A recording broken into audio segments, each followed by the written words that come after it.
All right, we are on. All right, hello everyone, and welcome to another Corporate Underground. We've had a bit of a hiatus, but what we're doing is we've thought about it, we planned a lot, and we're sticking with what we know, like true business people. It's like, let's come up with ideas and then let's throw them out the window. So we're back with what we know, and we've got a new face here, and we have Ronan. So Ronan's going to be joining us on quite a few episodes, maybe all of them, most likely. And he's going to help balance me and Matt out, hopefully keep us on track. And he's going to launch us into this with our topic for the day. So Ronan, what is our topic? Well, first off, thanks for having me. And yes, it's like I'm herding cats. It's a tough job, but someone's got to do it. Our question today our topic is Fermi question. So it's a guy called Enrico Fermi, who won the Nobel Prize back in the 30s somewhere. He's an Italian physicist. And what he was really good at was coming up with a question.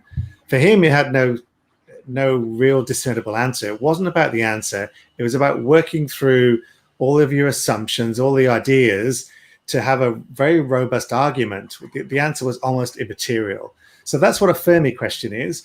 And it's something that I pitched to Matt and then to you, and we together have collaborated on a couple of Fermi questions. Matt, why did we do this? What was the idea of doing it?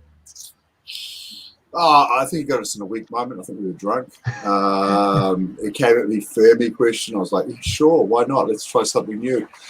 Look, probably the best way to explain it was, we're in constant motion at the moment for most of us. We don't really sit down and actually look at what we're doing, or perhaps just us as a group don't do that very often. And Ronan came along and sort of said, look, why don't we look at what's behind it? I think our very first Fermi question was how many piano players there were in Australia. Piano tuners there were. So you start to really think, outside your normal a way of thinking about all the problems that would come up, all the things you'd have to do to find that information out. And when we did do it, we weren't actually that far off from the total that Google could have got through. So could have taken 2 minutes and done it instead of spending a whole week to be able to work it out. But but like a calculator, you could use it, or you could do it all in your head. So we did it all in our head. But what it did is it enabled a whole bunch of thought processes that we don't usually use to expand how we look at things and where we got that information, and then to check on that. So I found it quite interesting. The next one we actually did was more focused on what we were interested in, that we had an actual background on. Well, it's a focus. The way I explained it to someone, because everyone saw it in my calendar, like, what the hell's a Fermi question? And they just kept seeing it in my calendar. And I'm like, well, just replace the word Fermi with focus, and it's to drive your attention on something, I think that's what we did later when you guys brought me in. It was like, hey, this is what me and Ronan are doing. Why don't we jump on this? What do you want to focus on? I'm like, oh, I don't know. I just picked something that was on my mind that day. But it is good, because how often do we actually take the time to focus on a problem or a thought or an issue in our life or business or whatever in this manner? Ronan, is there any structure to it, or is it literally just like, is there the original? I know you said we've bastardized it, which is what we do best, but is there actually in the original form a structure to it, or is it literally just having focus on something? Not that I'm aware of. There's a couple of websites that talk all about it. They do it in schools and everything. Again, the point is to sharpen your critical thinking.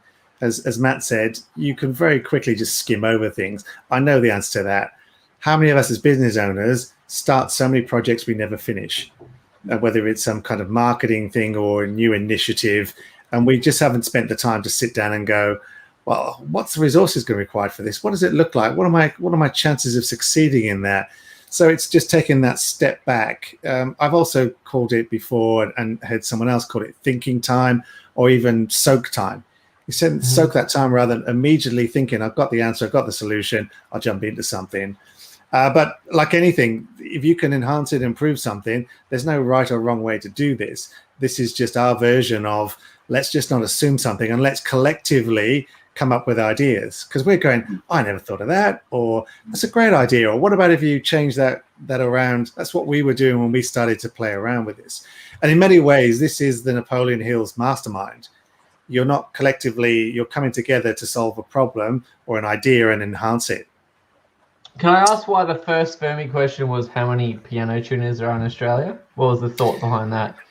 That was taken from his one, which I think was Chicago. It's a famous one. How many piano tuners are there in Chicago? And as Matt said, it's thinking about everything from, how many schools are there? Realistically, how many people play? Do they have enough space to do it? You start to get into really kind of creative thinking instead of just going, well, I think it's going to be out this many. So yeah, it's a fun. Well, the reason I asked is because you challenged me, I think, when I was saying about who our clients that we wanted to go after, you know what I mean? And you're like, how many are there? I can't remember if it was Ronan, Matt, or both of you at the same time ganging up on me. Yeah, but it's a good question because, you guys are brutal. But it's a good question. So many people in business spend all this time focusing on this is who we're going to go after. This is our Blue Ocean strategy. I'm not sure if you read it, but like they all go try and pick something that no one else is after. And while that sounds great, I don't know how many people actually spend time to think about whether there's even a market there. I've seen that done personally, where people try to refine their target market so much that they end up only having 5 possible clients that they'll ever have. Well, it's a polar bear penguin question, isn't it? Why don't polar bears eat penguins? Because they can't get the wrappers off. Or boom, boom. No, but because penguins are in the southern hemisphere and polar bears in the northern hemisphere. That's why they don't eat them. So you could go after a market that isn't anywhere near where you want to be. You go, what is this is happening? So sitting down, though, for me was actually with good friends to actually open up a whole bunch of different thoughts, because we all do get trapped in our heads and we do know what our truths are. This allowed me to actually look at a lot of truths that I hadn't even thought of. But then once those were opened up, I could quickly add to it from what I already knew. So it allowed a lot of overlay, but different thinking. But the biggest part for me was actually setting aside a time every fortnight to actually do it, because that enabled us to actually collaborate on things where we wouldn't talk about this normally, because so many other things get in the way of life. When life gets in the way of having a life where you have business and not being able to do where you want to get to.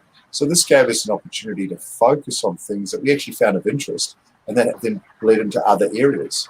I mean, what did you get out of it, Tony, when you first did it?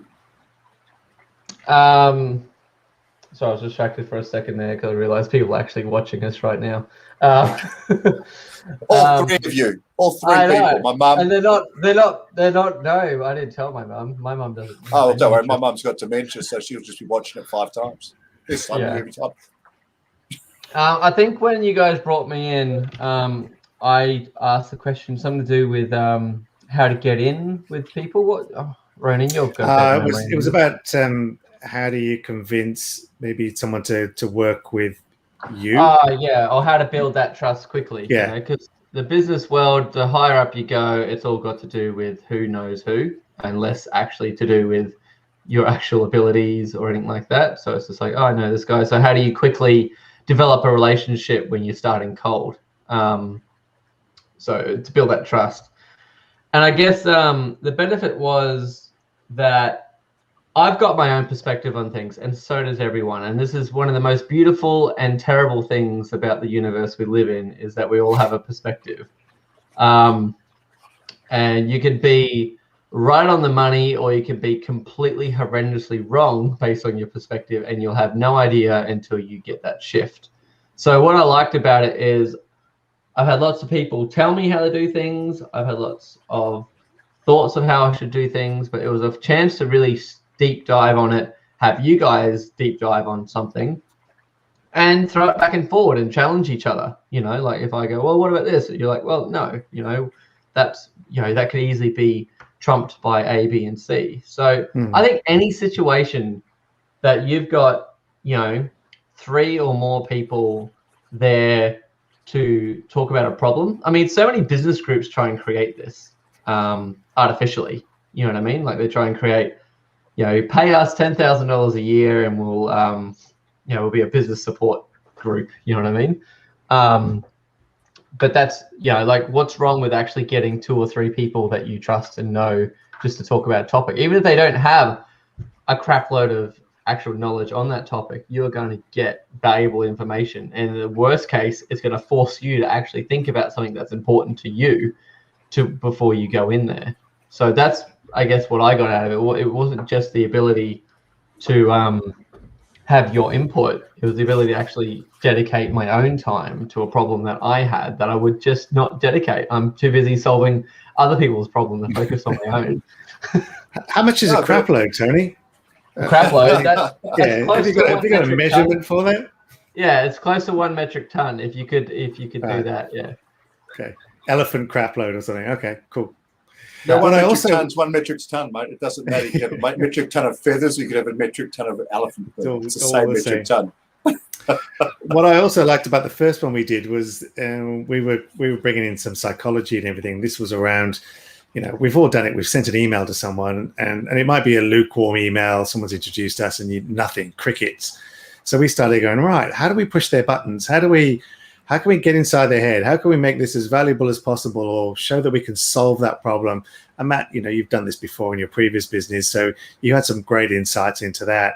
So it was really just taking the other person's perspective rather than us going, oh, I've got this amazing service or widget you've got to buy from me, or you've got to get in touch with me, or whatever that is, that kind of me. And we went, okay, let's reverse engineer this. Let's figure out, is it the right time? Are these people kind of really interested? Are you showing that you can value your time's valuable? Can you lower the ask? So people will say, oh yeah, let's go for a coffee. Like, no, I don't know you, but maybe I'll do a 15-minute conversation with you. So lower the ask, increase the value. Those kinds of things were a really good way of figuring out how we can get. And the second I used it, it worked.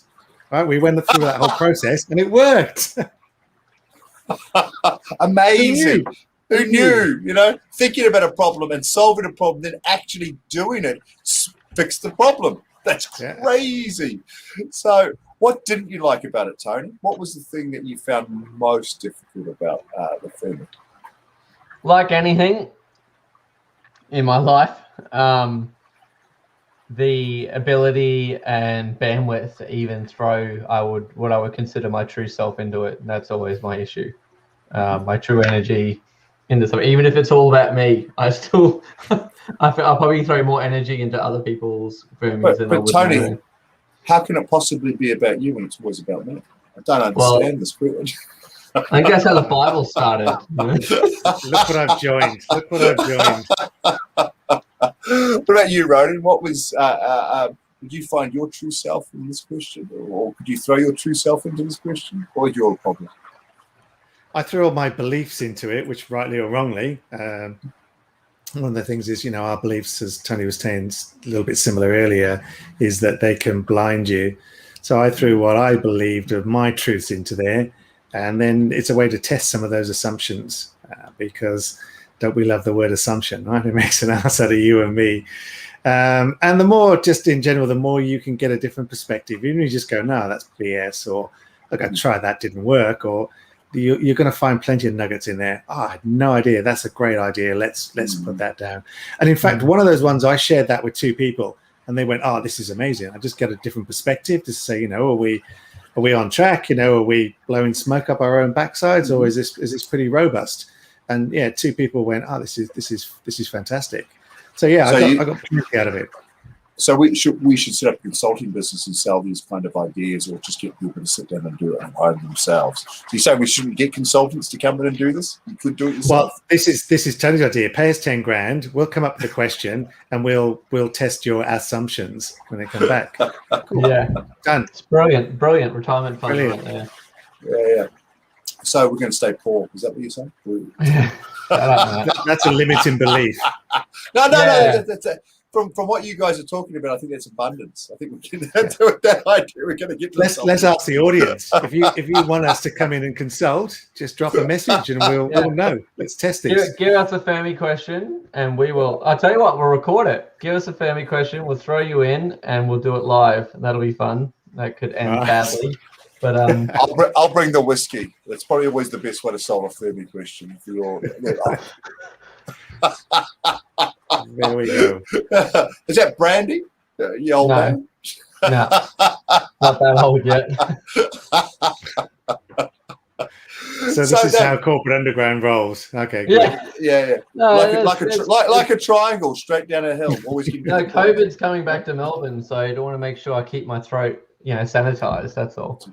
It's important. Yeah. With lemonade. I read that in a book. It's truth. Yeah. Was it a Fermi book? Were you doing questions about that? So Tony.